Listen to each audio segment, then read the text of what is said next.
ജില്ലാ ടീമിലുണ്ട് എനിക്കറിയാൻ പറ്റി. സാറിന് അന്നത്തെ അനുഭവം? ഞാൻ ജില്ലാ സബ് ജൂനിയർ ടീമിലായിരുന്നു കളിച്ചിരുന്നത്. ഞാൻ ഉണ്ടായിരുന്നു. ആരാ പറഞ്ഞേ? എല്ലാവരും പറയണ്ടോ? അന്നത്തെ അനുഭവം എന്ന് പറഞ്ഞാല്, ഞാൻ ജില്ലാ ഫുട്ബോൾ ടീമിൽ കളിച്ചിരുന്നൊരു സമയത്ത് നമ്മളൊരു അമേച്ചർ ഫുട്ബോൾ പ്ലെയർ ആയിരുന്നു. അവിടുന്ന് എനിക്ക് ജില്ലാ ഫുട്ബോൾ ടീമിൽ സെലക്ഷൻ കിട്ടിയപ്പോൾ അന്ന് മലപ്പുറം പി മൊയ്തീൻകുട്ടിയായിരുന്നു കോച്ചായിരുന്നു.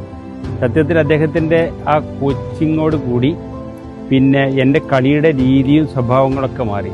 നമ്മുടെ ഒരു പ്രൊഫഷണൽ ടച്ച് എൻ്റെ കളിക്കടക്കം വന്നു. ഞാനടക്കല്ല, എല്ലാവർക്കും അങ്ങനെ ഒരു പ്രൊഫഷണൽ ടച്ച് വന്നു. ഞാനൊരു അമേച്ചർ ഫുട്ബോൾ പ്ലെയർ ആകുമ്പോൾ സ്വാഭാവികമായിട്ട് നമ്മൾ ഇങ്ങനത്തെ കട്ടപ്പാടത്തൊക്കെ കളിച്ചാൽ അങ്ങനെ വളരുന്നത്.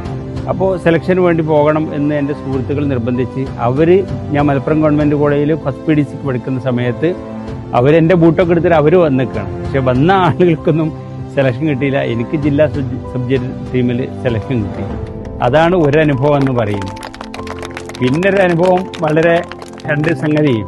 ഞാൻ മലപ്പുറം ഗവൺമെൻറ് കോളേജിലെ PDC പഠിക്കുന്ന സമയത്ത് ഇന്റർസോൺ മാച്ച് ഉണ്ടായിരുന്നു, മത്സരം ഉണ്ടായിരുന്നു.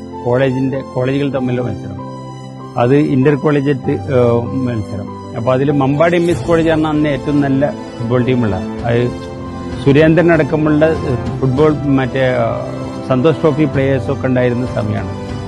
ഞങ്ങൾ മത്സരിക്കാൻ പോയി. മലപ്പുറം ഗവൺമെൻറ് കോളേജിൽ അത്രയധികം നല്ല ടീമൊന്നുമല്ല.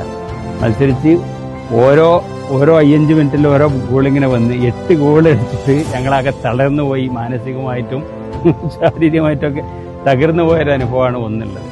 പിന്നെ 8ാം ക്ലാസ് പഠിക്കണമെന്ന് ഞാൻ തിരുവാലി സ്കൂളിൽ എൻ്റെ പൂക്കോട്ട് ഗവൺമെൻറ് ഹൈസ്കൂൾ ടീമിൽ കളിക്കാൻ പോയി.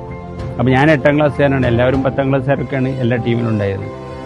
അപ്പോൾ ആ ടീമിൽ എൻ്റെ കളി കണ്ടിട്ട്, അത് ഇന്നെ പൊക്കി പറയല്ലോ കേട്ടോ, എൻ്റെ കളി കണ്ടിട്ട് പൂക്കുളത്തൊരു സ്കൂളിൽ നിന്നും മറ്റൊരു സ്കൂളിൽ നിന്നും എന്നെ അങ്ങോട്ട് കൊണ്ടുപോയി അവരുടെ ഫുട്ബോൾ ടീം മെച്ചപ്പെടുത്താൻ എന്നെ വീട്ടിൽ വന്നിട്ട് എൻ്റെ ഉപ്പാനോടും ഉമ്മാനോടൊക്കെ പറഞ്ഞ സംഭവം ഓർമ്മയുണ്ട്.